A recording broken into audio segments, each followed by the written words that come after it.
PS television fide Magita kudivaride Mangombe ninandi hote mafundanga Yo Fidal Muramba munu Busina chunu Sarase vunu Jabundo pura matunu Anukutika vete buchitolareta Shora chiku andareta Basakana wabata Maratita vumbakuta Sisha Mariba katipa saini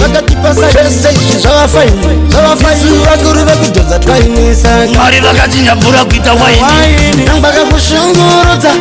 Kunge mutu changa pururuza Ndebese vai kusherereta Maratuze ngoma unaumburuza Nambaka kushunguruza Munge mutu changa pururuza Ndebese kusherereta Maratuze ngoma unaumburuza Unakururuza Vete pandatika hoi hoi Unyonge vandi batira chipoi Abadi uniona nine joy Wandiva ute penya joy Marafe vaka singa play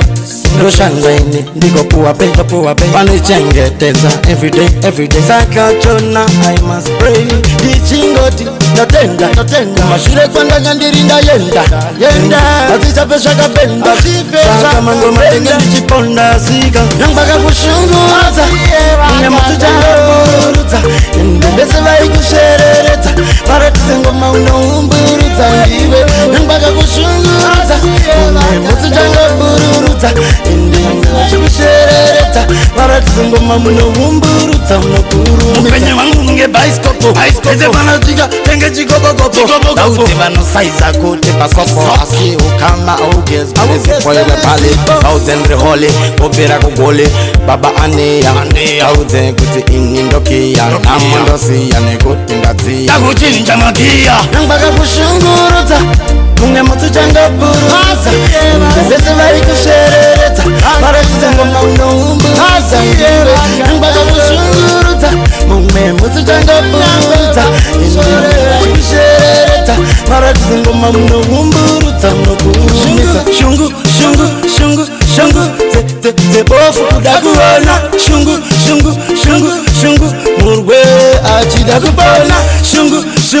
Shungu Kuyenda mberi nditsazo mbadona Shungu Dogo davasi ya wari pakona Mbaka kushunguruza Nyamutanga puruza Mbese vai kusherereta Paratuze ngoma unaumburuza Ndiwe Mbaka kushunguruza Nyamutanga puruza Kusherereta Paratuze ngoma unaumburuza